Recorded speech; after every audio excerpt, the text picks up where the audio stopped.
Ya, terima kasih Anda masih bersama kami di seputar Aceh. Pemirsa, Majelis Pengkajian Tauhid dan Tasawuf MPTT Aceh memperingati hari lahirnya Nabi Muhammad SAW di lapangan bola kaki Desa Gelanggang, Kecamatan Kota Juang, Kabupaten Biren. Dan kegiatan tersebut disertai santunan anak yatim dan zikir akbar Ratib Seribe.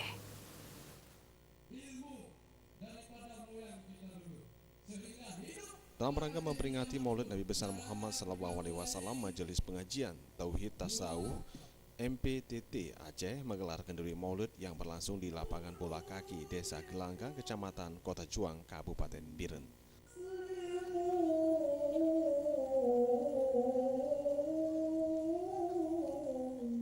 Selain kenduri Maulid, juga disertai dengan santunan puluhan anak yatim, baik yang berada di desa sekitar desa tersebut maupun yang ada di Kabupaten Biren.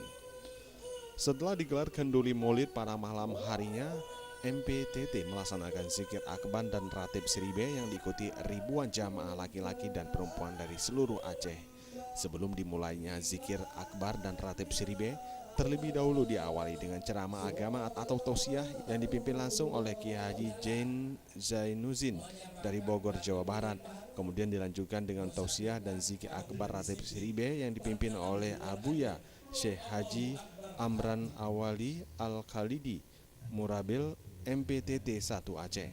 Tengku Haji Zulkifli Ahmad atau yang sering disapa Abidun selaku ketua panitia mengatakan tujuan digelar zikir akbar dan ratib seribe ini yaitu untuk menghidupkan kembali tauhid tasawuf yang sudah mulai menjauh daripada masyarakat, yang dimana akhlak dan moral sudah menurun drastis, di mana di Aceh ini sejak zaman dahulu sudah berkembang hidup dengan ilmu tauhid tasawuf.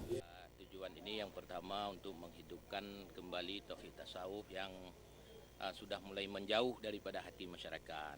Jadi masyarakat sudah akhlak, moral sudah menurun drastis. Oleh karena demikian pihak yang terutama dalam hal ini adalah Abuya Syekh Amran Wali berjuang sungguh-sungguh karena melihat sangat penting tauhid tasawuf itu dihidupkan kembali sebagaimana di zaman dahulu di Aceh ini adalah berkembang dengan tauhid tasawuf. Dan juga kita mengetahui Islam juga berkembang di Nusantara adalah berkat daripada perjuangan-perjuangan orang yang dari Aceh juga dibawa dengan tauhid tasawuf. Dirinya berharap agar seluruh masyarakat di seluruh penjuru Nusantara umumnya dan Kabupaten Biren khususnya agar melakukan zikir-zikir yang tidak harus di MPTT saja, karena MPTT bertugas membawa dan mengingatkan masyarakat kepada Allah Subhanahu wa Ta'ala dengan memperbanyak zikir. Dari Biren, Tim Liputan Aceh TV.